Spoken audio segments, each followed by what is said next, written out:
네, 시청자 여러분 안녕하십니까? 한가위 추석 명절 그리고 연휴를 맞아서 저희 BTV 주간 종합 뉴스를 지역의 이슈로 준비했습니다.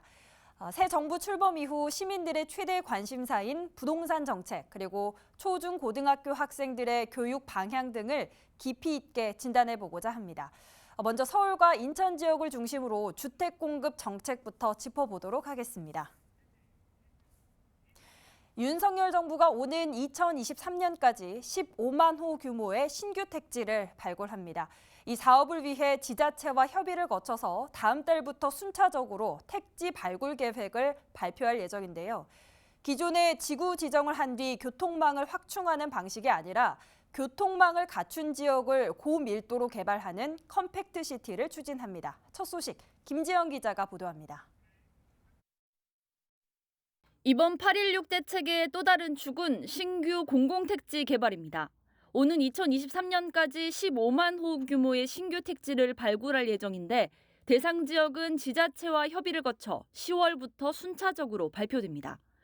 주거 수요가 높은 지역 가운데 산업단지와 도심, 철도와 가까운 지역이 대상이 될 걸로 보입니다. 특히 철도역 주변은 콤팩트시티 컨셉이 적용됩니다.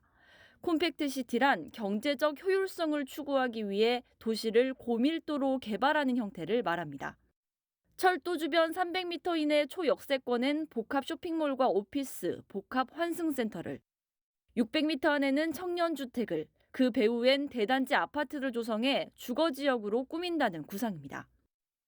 과거엔 신규 택지 개발 계획이 발표된 이후 철도 교통이 후속 대책으로 추진되는 단점을 보완해 선교통 후 개발 전략을 세우겠다는 겁니다.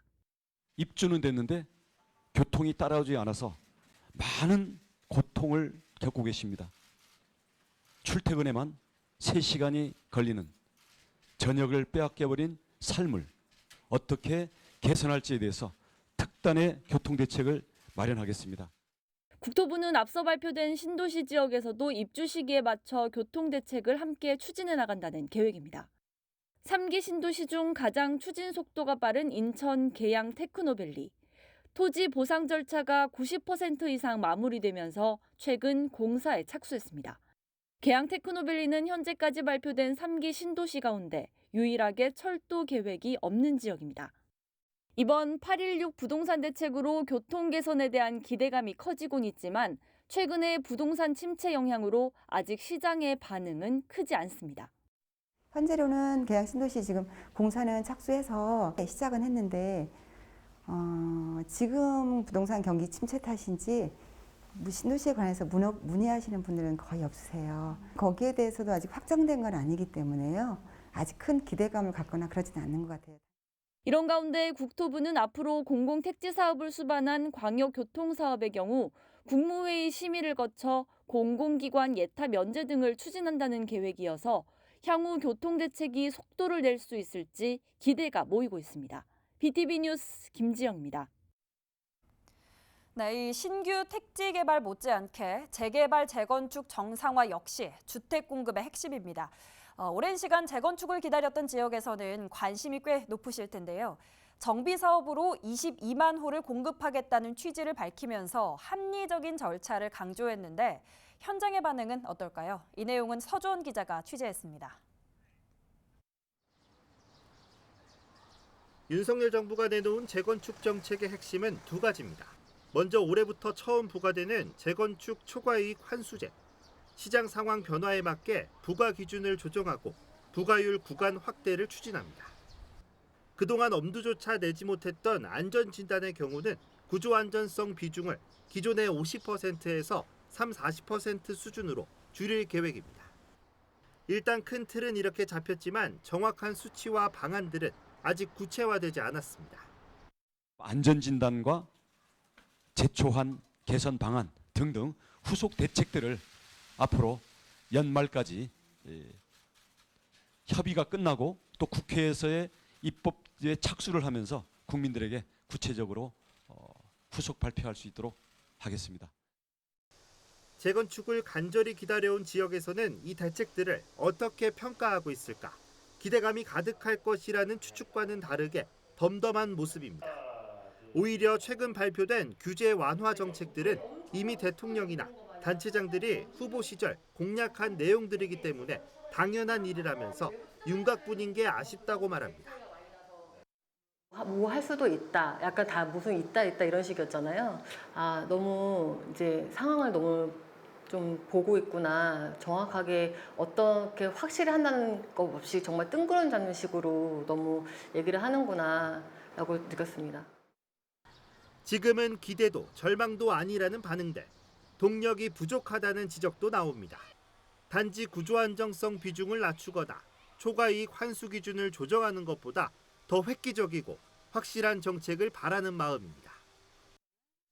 더 우리가 원하는 게 뭔지 알기 때문에 어떤 그 좋은 기대치를 내놓을 수밖에 없을 거예요. 아직 30년 안 된 세대들. 그들한테는 정말 50%의 구조가 아닌 예전 문정부 전에 했던 그런 사실 그거보다 더 완화가 되면 더 너무 좋을 것 같아요. 그래도 서울에서는 지역 정치권이나 지자체들이 정부 정책에 맞춰 활발히 움직이고 있습니다. 노원구와 강북구 등 지자체들은 재건축 관련 내부 별도 조직이나 민관 협동기구를 새로 만들었습니다. 시의회에서는 인천과 경기도 일부 지자체들이 하는 것처럼 각 구역의 안전진단 비용을 공공에서 지원할 수 있도록 조례 개정 작업도 진행되고 있습니다. 주민들의 이런 불편함을 하루속히 해소하는 게 가장 중요한 과제라고 보고 있고요. 서울의 재건축 재개발은 서울시장이 구청장과 협의해서 진행할 수 있도록 하는 걸로 하는 게 맞을 거라고 보고 있습니다. 수요가 있는 곳에 주택을 공급하겠다는 정부와 이제는 정말 때가 왔다는 재건축 단지들의 주민들. 서로 같은 꿈을 꾸고 있지만 그 방법에 있어 공감대를 이루기까지는 아직 거리가 있어 보입니다. BTV 뉴스 서주원입니다. 신규 택지와 재건축에 이어서 새 정부가 향후 5년간 270만 호의 주택 공급을 약속했습니다. 이 가운데 도심의 주택 공급을 확대하는 데 대표적인 사례가 서울시가 추진하는 신속통합기획, 일명 신통기획입니다. 경기와 인천 등 수도권 내에서 서울의 주택 공급에 관심이 참 많은데요. 이재원 기자가 신통기획에 대해 취재했습니다. 광진구 중곡동의 신양빌라입니다. 서울시 신속통합기획 1호 재건축 사업지로 추진위원회 구성을 건너뛰고 바로 조합을 설립했습니다. 1년 만에 조합을 설립해 기존보다 2년 6개월을 단축했습니다.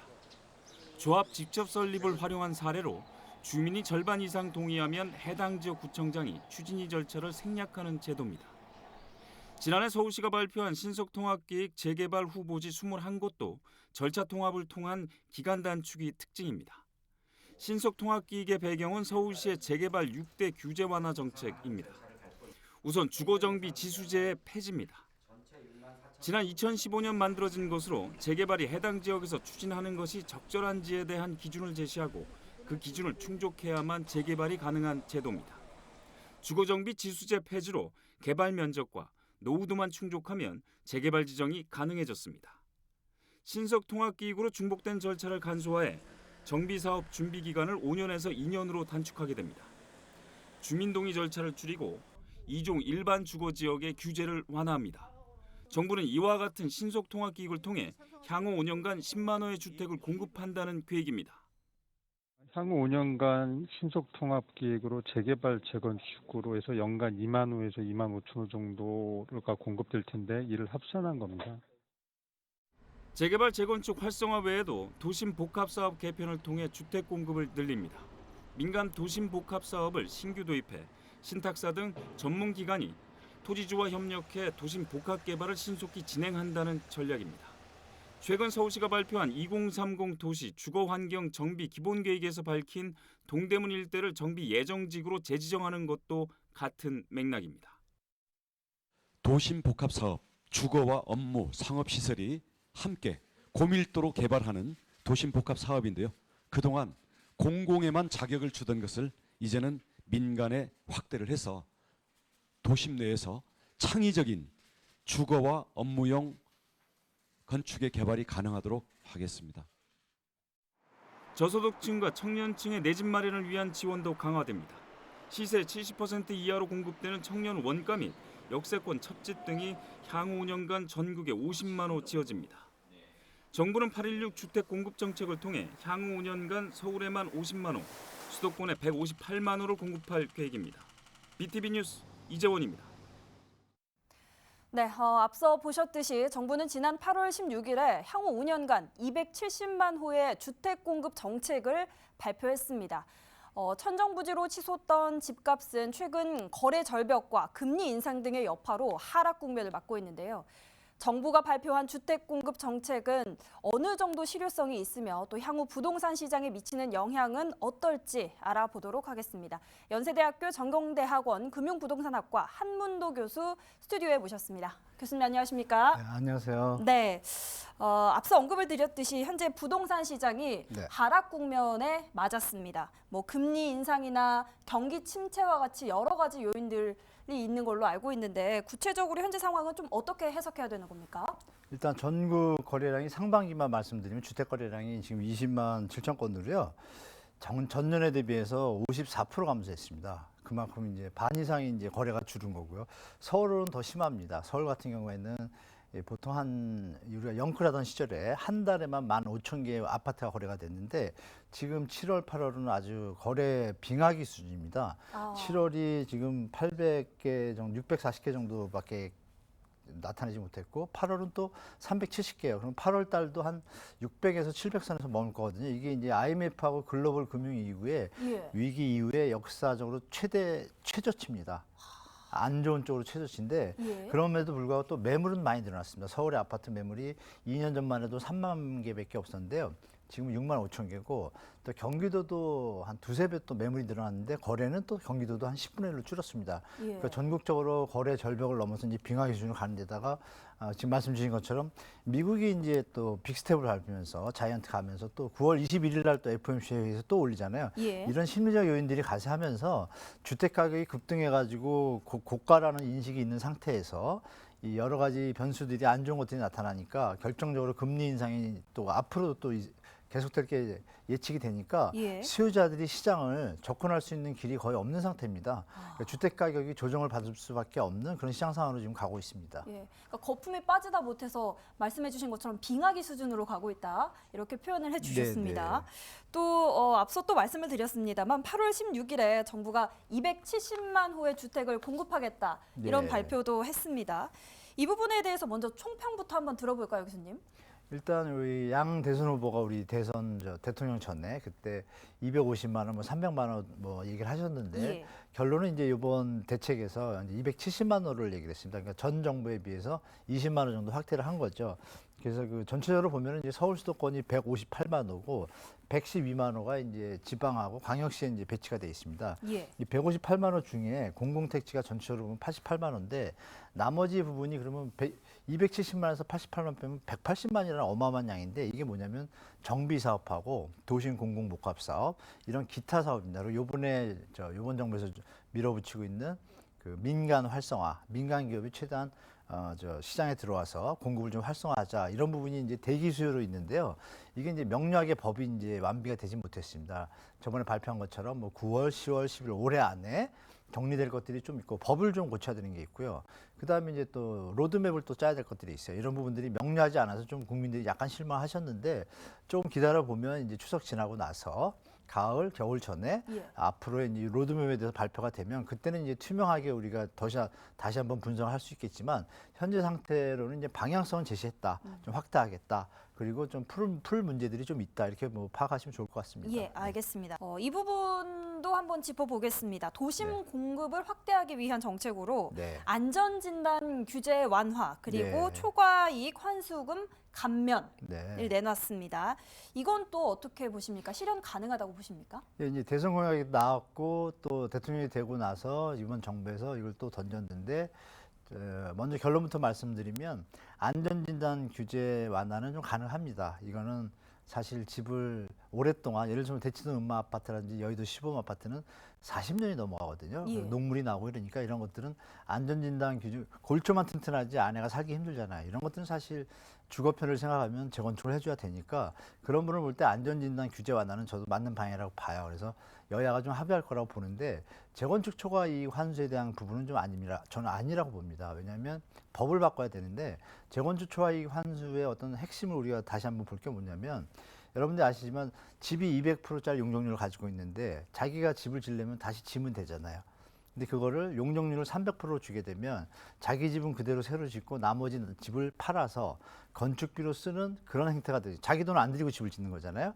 그러니까 그런 게 계속되다 보면 어떻게 되세요? 그럼 다음에 또 집 질 때 또 올려줘야 되고 또 이러면 도시가 망가지잖아요. 다 올리면은 건물이니까 그러니까 이런 부분들 때문에 용적률을 뭐 균일적으로 다 올려줄 수도 없고 여러 가지 도시 전체적인 문제가 있으니까 제가 볼 때 재건축 초과 이익은 금액의 과다 좀 많이 나오는 것에 대해서는 좀 조절할 필요가 있고 또 재건축 초과 이익 환수금에 대한 납부 능력이 없는 분도 계실 거 아니에요?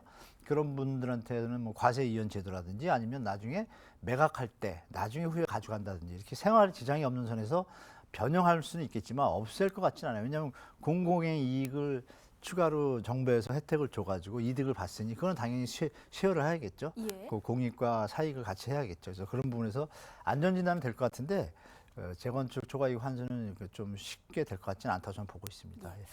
마지막으로 하나 더 짚어보자면 네. 민간 도심 복합 사업 네. 이 부분도 좀 짚어보고 싶습니다. 예, 예, 이게 어떤 사업이고 결국에 주택 공급의 주 목적인 집값 안정에 도움이 될 것인지 이 부분도 좀 궁금합니다.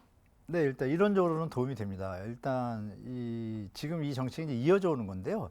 이사 대책이라고 전 정부 때 그 변창흠 장관이 던졌다가 LH 사태로 이제 사퇴를 하고 조금 표류하는 것 같았지만 다시 LH가 힘을 잡고 서울에 이제 여러 개 후보지를 선정을 하고 진행을 하는데 법이 좀 미비합니다. 법이 미비하다는 건 뭐냐면 택지개발촉진법이나 이런 것들은 나중에 80% 정도 동의가 되면 20%를 수용해서 갈 수가 있어요. 공익을 위해서. 근데 도심지는 사유재산이 많다 보니까 그걸 함부로 적용할 수 없거든요. 그러니까 이런 부분에서 사유지에 대해서 반대하는 분이 계실 때 도심공원복합사업에 그거를 진행할 수 있는 집행 권한이 없어요. 법이 없어요. 그래서 이제 LH가 진도를 좀 못 나갔고 그 후보지는 많은데 진행이 되는 데 하나도 없습니다. 예. 그것도 그걸 이어받아서 이번 정부에서 좀 더 할 수 있도록 하겠다라고 법을 개정을 해서 거기다 추가적으로 공공이 주도적인 걸 갖다가 민간이 가세하면 더 많은 양을 한 번 할 수 있잖아요. 그런 걸 이제 던진 거죠, 이번에. 던졌는데 핵심이 뭐냐면 그 주인 입장에서 다시 돌아가면 그 주인은 누구죠? 나라가 아니라 개인 소유주거든요. 개인 소유주들이 정부가 주도적으로 해가지고 용적률을 높여준다고 했을 때 그 지역의 후보지가 되면 용적률을 높여주거든요. 그러면 수익이 더 늘어나잖아요. 그거 했을 때 반대하는 분들이 좀 있었어요. 어느 지역이나. 그러니까 그분들에 대한 처리 방안이 그때도 없어 진도가 안 나왔거든요. 그러니까 요번에도 이제 그걸 만들 텐데 그것도 이제 필요하고 그다음에 그분들이 그 수익을 쉐어를 할 때 민간이 갔을 때는 공공이 사업을 할 땐 공공이 이익을 갖다가 자기들이 안 갖고 다시 또 공공에다 투입을 하는데 민간 건설에서는 가져가잖아요. 그래서 이번 발표안에 보면은 가로치고 이런 내용이 있어요. 이익 상한제 이렇게 써놨어요. 스스로 정부에서 많이 할 경우는 이익 상한제를 두겠다고. 우리가 대장동 사건 뭐 이런 것들 때문에 민간한테 밀어주면 민간의 돈을 다 뒤로 빼갈 수도 있고 예. 더 많이 벌어가면 이게 또 문제가 되잖아요. 그래서 그런 부분들이 이제 앞으로 풀어나갈 문제인데 제가 볼 때 암만 빨라도 내년 상반기 정도 그 정도까지 여야가 계속 합의를 하고 근데 요즘처럼 싸워서 그런데 안 싸우고 잘 친해져야지 빨리 되겠죠. 그게 이제 국민한테 도움이 될 텐데 저도 그게 이제 해결이 되면 그 물량은 어마어마합니다. 서울 도심에 360여 개 전철역이 있잖아요. 전철역 근처에 다 이제 도심형 콤팩트 시티식으로 올려주게 되면 물량이 최대는 80만. 지금 정부가 하는 것은 뭐 80만까지는 아니지만 좀 어마어마한 양을 좀 준비하고 있어서 도움 분명히 됩니다. 예. 과정은 좀 필요하고요. 예. 알겠습니다. 끝으로 가장 중요한 질문 네. 한번 해보겠습니다. 시청자분들께서 그래서 가장 궁금한 점이 이걸 것 네. 같은데 그래서 이번 대책이 결국에 집값 안정화에 도움이 되는 건지 그리고 네. 만약에 내가 주택이 없다면 언제쯤 집을 사는 게 좋을지 물론 예측입니다만 한 말씀 해주시죠. 네, 일단 무조건 도움이 됩니다. 공급이 늘어나면 우리가 수요 공급의 법칙에서 당연히 가격이 하방 압력을 받아서 가격이 좀 다운되겠죠. 그러니까 이제 공급이 늘어나는 건 무조건 도움이 되는 거고 시장에 좀 빨리 됐으면 좋겠다는 개인적인 바람이 있고 내 집 마련하는 분들 중에서는 지금 많이 좀 혼돈스러우실 거예요. 왜냐하면 집값이 예를 들어서 기존 주택이 주위에 여러분이 예를 들어서 사는 지역에 있는 집이 시세가 이제 10억이라고 가정을 할게요. 10억인데 자꾸 요새 집값이 내려가다 보니까 새로 분양하는 게 9억 5천이에요.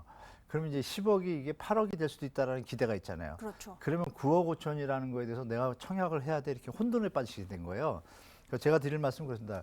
만약에 지금 뭐 아기가 커가지고 방이 필요하다든지 막 이런 경우가 있잖아요. 특별하게 신혼부부라든지 꼭 필요하신 분들은 판단한 방법이 뭐냐면 청약할 때 그 주택 가격이 현재 시세보다 지금부터 10% 내려올 수도 있고 20% 내려올 수도 있잖아요. 그럼 20% 내려왔으면 8억이잖아요. 8억인데 분양가가 만약에 9억이에요. 1억 차이잖아요. 예. 근데 이건 옛날 집이고 이건 새 집이잖아요. 그럼 거기서 본인이 조금 맞춰서 판단하시면 좀 판단에 도움이 되시고, 근데 만약에 30%가 내려간다 가정한다. 그러면 이거 분양 안 받아도 이걸 사서 리모델링 할 수도 있죠. 그렇죠. 이렇게 판단하시면 되고, 그리고 시기를 말씀드리면 미국의 금리 인상이 연말까지는 무조건 3%에서 3.25 가기로 이미 잭슨홀 미팅에서 발표를 했기 때문에 예. 여러분들이 3.25면은 주택담보대출 금리가 그 정도 한 5.5에서 6%가 나오고, 변동으로 가면은 신용등급이 좀 낮으면 10%대 갑니다. 어마어마하거든요. 그러면 주택시장이 하방으로 되니까 가격이 좀 조정을 받겠죠. 그럼 기존 주택이 좀 내려오는 시점이 언제일까 예측해 보시면 일단 연말은 넘어야 되겠죠. 연말까지 계속 오르니까 중요한 건 내년에도 금리가 오르면 더 내리겠죠.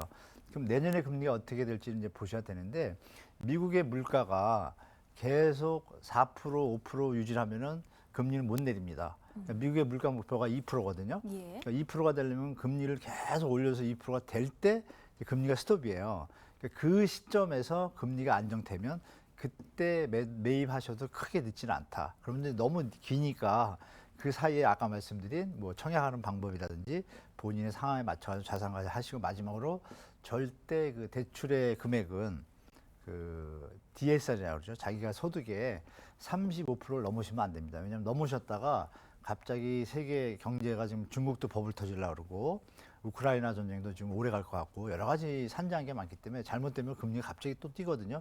부담이 되시니까 35%에 하셨으면 나중에 올라도 50% 버틸 수 있거든요. 예. 근데 50% 하면 못 버팁니다. 그러니까 이런 거 좀 생각하셔가지고 자산 관리 잘 하시면 네. 제가 볼 때는 좀 호흡을 좀 넓게 가지시고 조급해할 필요 없이 내 집 마련하신 분들은 내년 봄에서 내년 말까지 충분히 보셔도 늦지 않다라고 좀 말씀드리겠습니다. 예, 알겠습니다. 지금까지 부동산 시장에 대한 정부 대책 분석과 또 전망 함께 알아봤습니다. 한문도 교수님과 이야기 나눠봤습니다. 오늘 말씀 고맙습니다. 네, 고맙습니다.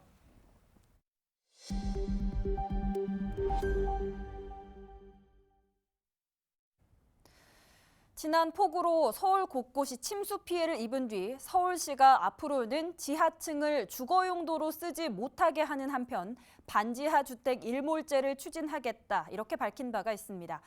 이에 대해 저희 BTV 프로그램에 출연한 전문가들은 여러 우려와 함께 보완책이 필요하다고 밝혔습니다. 김대우 기자가 보도합니다. 서울은 전국에서 반지하 주택이 가장 많은 지역입니다. 2020년 기준으로 반지하를 포함한 전국의 지하층 주택은 32만 7천 호 정도인데 이 가운데 20만 호 넘게 서울에 있습니다. 분단이 있고 그래서 이제 방공호를 만들어야 됐던 것이 있고요. 네. 이제 수도권 집중의 상황이 있고 그게 이제 주거용으로 쓰이게 되면서부터는 용적률이 포함이 안 돼서 네. 그래서 이제 좀 추가적인 보너스처럼 주어지게 되는 그런 측면이 있었고요. 6, 70년대에 우리가 급격하게 산업화가 이루어지면서 농촌에서 도시로 서울을 중심으로 한 수도권의 인구가 몰려들게 되는데 예. 이제 살 곳이 없는 집이 절대적으로 부족한 상황이 굉장히 오랫동안 되죠. 이런 반지하 주택에서 최근 폭우로 입주민이 숨지는 사고가 발생하자 서울시는 반지하 주택을 없애나가겠다고 밝혔습니다. 기존 주거용 지하와 반지하를 순차적으로 없애는 반지하 일몰제를 추진하겠다는 겁니다. 전문가들은 이런 정책의 필요성에는 동의하고 있습니다. 그러나 일몰제의 실효성을 우려하는 목소리도 있고 보완해야 할 부분이 있다는 의견도 나옵니다. 반지하를 다 없애는 거는 저는 현실적으로 불가능하고 그 바람직한 방향도 아니라고 생각합니다. 지하 같은 1층이 있고 1층 같은 지하가 있고 그렇거든요. 그런 점에서 그 반지하를 완전히 앞으로 다 없애겠다라는 건 뭐 현실적인 대책은 아니라고 생각합니다. 오히려 정말 빨리 없애야 되는 지하가 있거든요. 사람의 생명과 안전을 위협하는 지하는 빨리 없애고 그렇지 않은 지하들은 다른 수단으로 하는 게 현실적인 방법이라고 생각합니다. 이제 재개발을 통해서 반지하를 없애나가겠다고 하신 분이 좀 걸리는데요. 지금 반지하에 사시는 분들은 과거에 재개발 때문에 밀려나서 반지하로 오신 분들이 많습니다.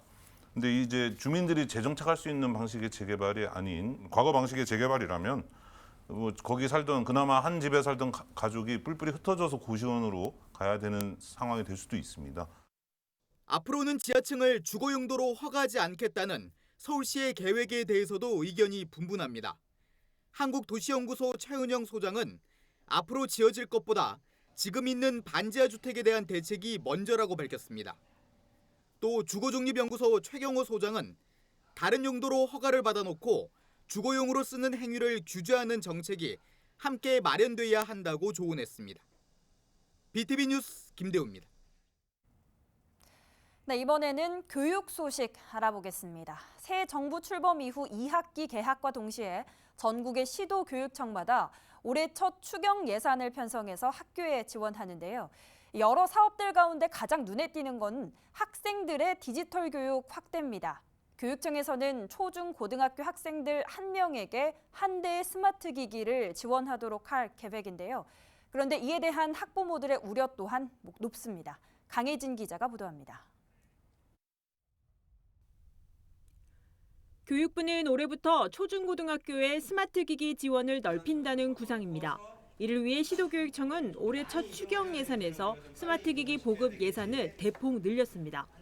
서울은 모든 학교에 3,127억을 투입하고 인천은 719억 원을 추가 편성했습니다.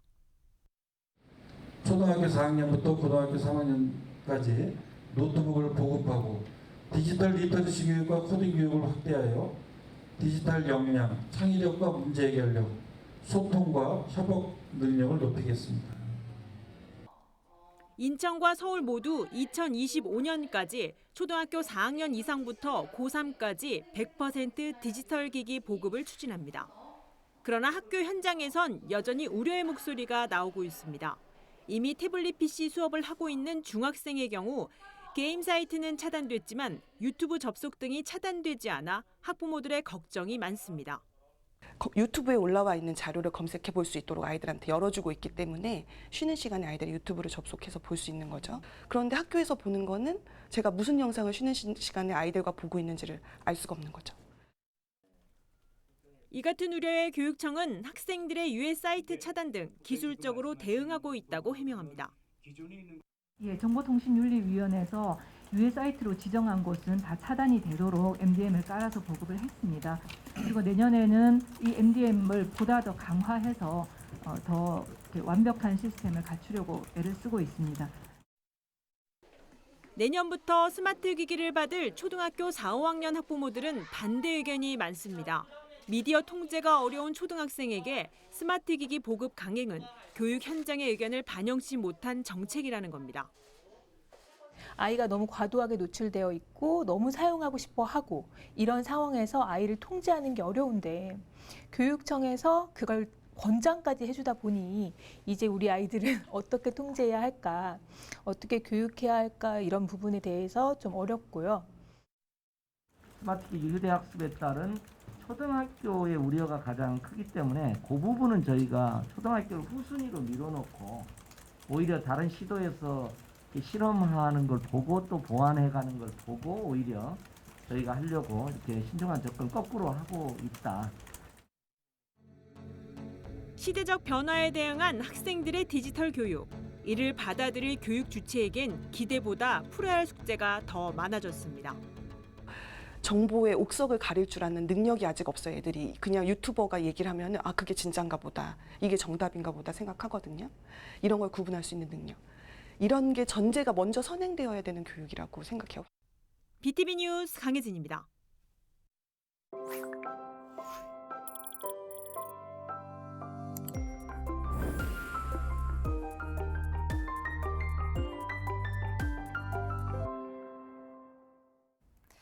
건강에 도움이 되는 정보를 전해드리는 알수록 건강 시간입니다.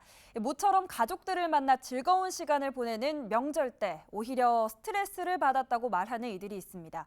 우울증이 생기는 경우도 덜어 있다고 하는데 이럴 때 잠시 생각을 비우고 멍하게 있으면 우울감과 스트레스를 해소하는 데 도움이 된다고 합니다. 김대우 기자입니다. 가족을 만나 정겨운 시간을 보내는 민족의 명절 추석. 그러나 이런 명절에 오히려 스트레스를 받는 이들이 있습니다. 이른바 명절 잔소리도 이런 스트레스의 원인 가운데 하나로 꼽힙니다. SK 커뮤니케이션즈가 성인 남녀 4,747명을 대상으로 설문조사를 벌였더니 올 추석 연휴 때 가장 듣고 싶지 않은 잔소리로 교제나 결혼과 관련된 대화가 1위를 차지했습니다. 다이어트 등의 몸 관리와 출산 등 자녀 계획, 그리고 취업 등이 뒤를 이었습니다. 실제 이런 잔소리로 추석 연휴 동안 스트레스를 받았다면 뇌 휴식을 주목해 볼 만합니다. 뇌 휴식은 뇌를 쉬게 하는 걸 의미합니다. 그러나 이때 오히려 특정 부위가 활성화하는 걸로 알려져 있습니다. 이를 디폴트 모드 네트워크라 부르는데 이 가운데 디폴트는 초기 설정이라는 뜻입니다. 전문가들은 뇌가 초기 설정을 하게 되면 뇌 속의 정보가 정리되는 건 물론 기억력과 창의력이 향상될 수 있다고 조언합니다. 디폴트 모드 네트워크가 여러 가지 다른 질환들, 예를 들면 알츠하이머병이라든지 자폐 스펙트럼, ADHD 등 그런 많은 질환들과도 연관이 되어 있는 것도 발견이 되었고, 특히 또 창의력이 높은 사람들에게서 이 디폴트 모드 네트워크의 활성화가 더 많이 되어 있다는 것을 발견하기도 하였습니다. 그래서 우리 이런 뇌 휴식을 통해서 디폴트 모드 네트워크가 활성화가 되면 아무래도 기억력과 창의력에 도움을 주지 않을까 이렇게 생각을 하고 있습니다. 뿐만 아니라 뇌 휴식은 긴장감과 피로감을 완화하는데 도움이 되는 걸로 알려져 있습니다. 우울감과 스트레스 등도 해소할 수 있다고 일부 전문가들은 말합니다. 여러 가지 논문들을 찾아보면 이런 디폴트 모드 네트워크가 우울감에도 관련되어 있다는 말들이 많이 있습니다. 그래서 몸이 힘들고 지칠 때 가끔 뇌휴식을 취해 주시는 것은 그런 기분이라든지 스트레스 해소에 도움이 될 것으로 생각합니다. 그렇다면 뇌를 쉬게 하려면 어떻게 해야 할까? 잠시 눈을 감고 몽상을 한다거나 풍경이나 식물 등 한 곳을 바라보며 이른바 멍을 때리는 것도 뇌 휴식으로 볼 수 있습니다. 대표적으로는 몽상을 하거나 아니면은 어떤 특정한 목적 없이 여러 가지 생각을 하는 것입니다. 우리가 보통 멍 때리기를 한다는 것이 아무런 생각도 없이 그냥 멍하게 있는 것이라고 생각할 수 있는데, 사실 뇌과학적으로 본다면 그것뿐만 아니라 그냥 목적 없이 이런저런 생각을 하는 것 자체도 뇌 휴식의 일환이라고 볼 수 있겠습니다. 복잡한 머릿속을 정리하거나 스트레스 해소에 도움이 되는 뇌 휴식. 잠깐이라도 뇌를 쉬게 하면 보다 행복한 추석 명절이 될 수 있습니다. 알수록 건강, BTV 뉴스 김대우입니다.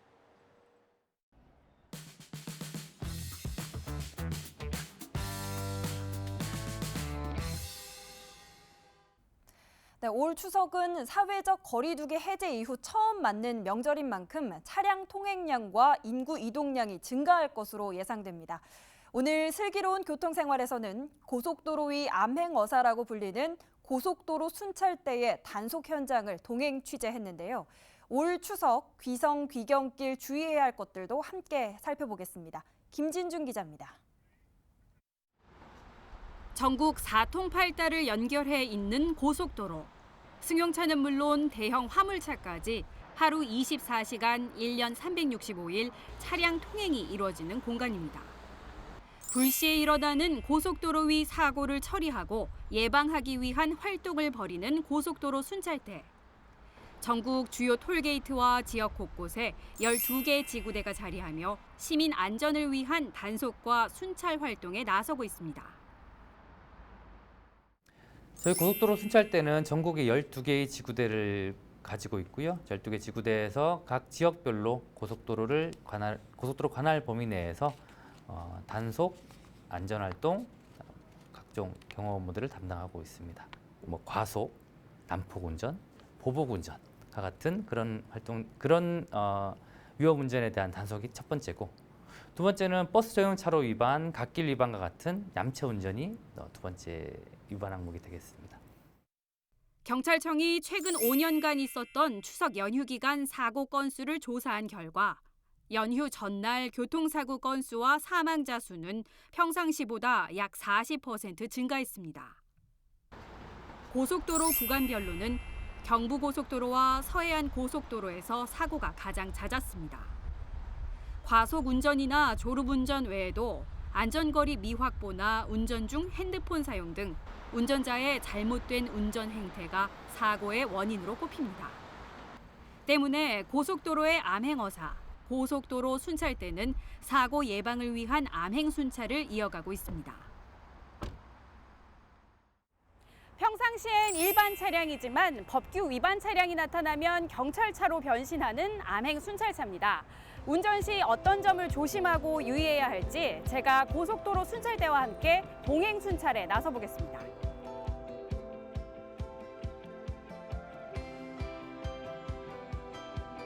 운전석에 탑승하자마자 눈에 들어오는 건 일반 차와 다른 단속 장비입니다. 일반 그 순찰 차량하고 암행 순찰차가 다르잖아요. 네. 설치되어 있는 장비도 좀 많이 있는 것 같은데 어떤 점이 좀 다른 점일까요? 일단 일반 순찰차에는 이런 거속 차량 장비가 없습니다. 일단 그리고 암행 순찰차는 일단 비노출이다 보니까 일반 대중적인 사람들은 안에 경찰관이 타고 있는지 대부분 모르죠. 그러니까 비노출이다 보니까 휴대폰 사용이나 아니면 지정차로 위반, 뭐 버스 전용차로든 순찰차가 보이면은 약간 숨기 마련이거든요. 근데 암행 순찰차로 일반 차로 가다 보니까 사람들이 모르고 그냥 그래서 법규 위반하시면서 가는 분들이 많습니다. 추석 귀성 귀경길엔 더없이 복잡하고 꽉꽉 막히게 될 도로. 고속도로 순찰대에겐 평일은 물론 명절이 있는 공휴일도 매 순간이 매 눈으로 도로 위 안전을 살펴야 하는 날들입니다. 가능한 우측으로 정차하세요. 우측으로 정차하세요. 차가 많이 막히는 상황에서 갓길이나 버스 전용 차로에 끼어 얌체 운전을 하는 차량을 단속하고 벌점을 부과하는 일은 물론 앞으로 1년 동안은 만약 지금 30점만 있으시면 1년 동안은 10점은 주의하셔야 돼요. 선생님 지금 현재 발부한 벌점밖에 없으십니다. 네. 원래 추월하는 차선이 아니에요.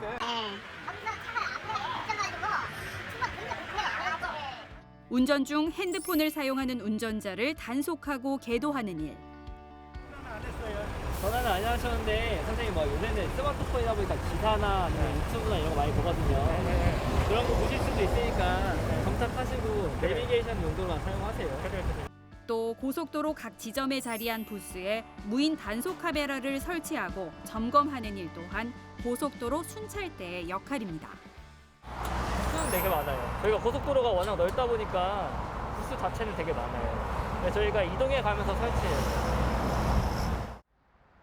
추석 연휴 기간 경찰청은 고속도로 사망 사고를 낮추기 위해 암행 순찰차 42대와 드론 10대를 활용한 입체 단속에 나섭니다.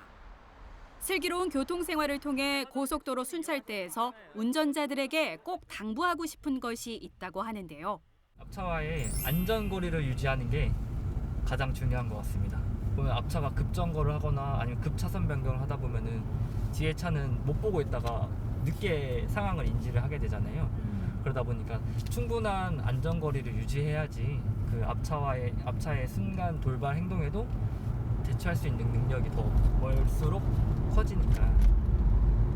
네, 차 안 막히는 도로에서는 차가 이제 고속도로마다 정해진 속도가 있어요. 뭐 경부고속도로나 서해안고속도로는 시속 110km, 그리고 영동고속도로나 아니면 기타 여기 수도권 고속도로는 100km거든요. 키로수에 따라서 안전거리가 110km면은 110m, 100km면은 100m를 유지하는 게 가장 좋습니다. 연휴 기간에 차가 막히는 것은 너무나도 당연한 현상입니다. 차가 막혀서 집에까지 가시는 길, 고향 가시는 길이 너무 오래돼서 힘들어 하시는 경우가 많은데요. 그럴 때일수록 힘들면 쉬어가고 졸리면 쉬어가는 그런 여유 있는 운전이 가장 중요할 것으로 생각합니다. 민족 최대의 명절 추석.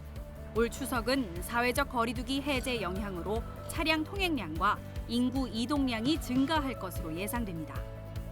자동차 간 안전거리를 확보하고 운전 중 조금이라도 졸리면 휴게소에서 충분한 휴식 취하기 잊지 마시고 그 어느 때보다 슬기롭고 안전하게 고향길 다녀오시기 바랍니다. BTV 뉴스 김진주입니다. 이번 추석 연휴는 예년보다 짧아서 먼 곳으로 여행을 가기에는 쉽지는 않죠. 이럴 때 가까운 인천으로 가족여행 다녀오시는 건 어떨까요? 비대면 안심 관광지로 꼽히는 인천대공원부터 가을바람을 쐬며 해안 풍경을 즐길 수 있는 섬까지 다양한 관광지를 배상민 기자가 소개합니다. 코로나19 확산세가 꺾였다고는 하지만 불안감은 여전합니다. 그렇다면 인천관광공사가 추천하는 가을 시즌 비대면 안심 관광지로 떠나보는 건 어떨까? 먼저 인천대공원이 있습니다. 수목원, 동물원, 목재문화체험장 등 보고 즐길 거리가 다양합니다. 자전거를 타고 달리다 보면 가을이 성큼 다가온 걸 느낄 수 있습니다. 연계 관광지로는 소래습지 생태공원, 소래포구 어시장 등이 있습니다. 트레킹을 좋아하는 분은 소무의도가 제격입니다. 섬을 한 바퀴 돌아보는 무의바다 누리길은 8개 구간 길이 2.48km로 서해 풍경을 감상하며 걷는 코스입니다. 무의대교가 개통되면서 차량으로 무의도로 들어가 인도교를 걸어 소무의도로 들어갈 수 있습니다. 영종도 왕산 마리나에선 요트 체험, 카약 등 수상 레포츠를 즐길 수 있습니다. 인근에는 을왕리 왕산해수욕장이 있습니다. 강화도는 역사, 문화, 종교를 만나볼 수 있는 명소가 가득합니다. 한국 최초의 한옥 성당인 대한성공회 강화성당. 내부는 로마 성당 양식이지만 외부는 전통 한옥으로 지어져 눈길을 끕니다. 예술작품 감상은 헤든 뮤지엄. 교육, 문화, 예술이 한데 어우러진 자연 속 예술 공간으로 인천 웰리스 관광지로도 선정됐습니다. 이곳에서 미술품 전시뿐만 아니라 공연, 창작 등 다양한 활동이 이루어집니다. 가족과 연인끼리 인천의 보석 같은 명소를 다니며 깊어가는 가을을 만끽하는 것도 좋을 것 같습니다. BTV 뉴스 배상민입니다.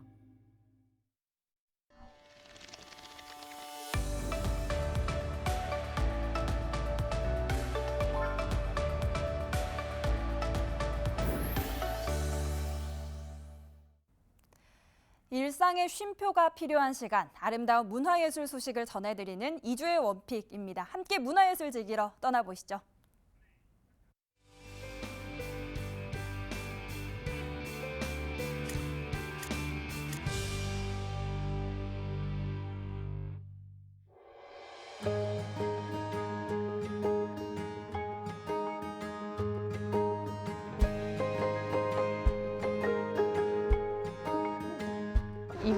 한강조각 프로젝트의 전시 주제는 낭랑유람으로 시민들이 한강을 거닐면서 조각 작품과 함께 문화를 향유할 수 있도록 기획한 전시이고요.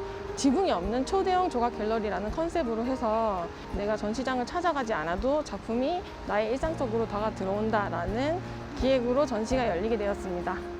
이번에 그 세계적인 아트페어인 영국의 프리즈 아트페어가 한국으로 이제 들어오게 되었습니다. 그래서 저희도 K스컵처를 세계화시키는 데 목표를 두고 이 기간에 전시를 잡도록 했습니다. 야외 조각 전시가 24시간 상시 개방되어 있기 때문에 추석 연휴 동안에 가족분들과 한강 수변으로 놀러 오셔서 문화를 함께 향유하시면서 풍요로운 추석을 맞이하셨으면 좋겠습니다.